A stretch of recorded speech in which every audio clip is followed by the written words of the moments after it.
আছে যে আমার তিলোত্তমা বোন এদের অন্যায় অনেকটা জানতে পেরে গিয়েছিল।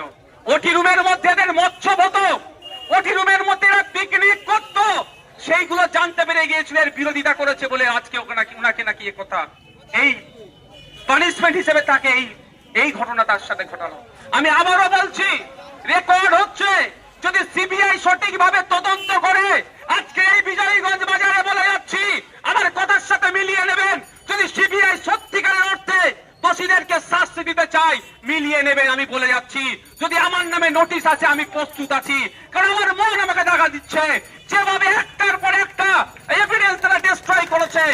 আমি বলতে আপনি মিলিয়ে নেবেন।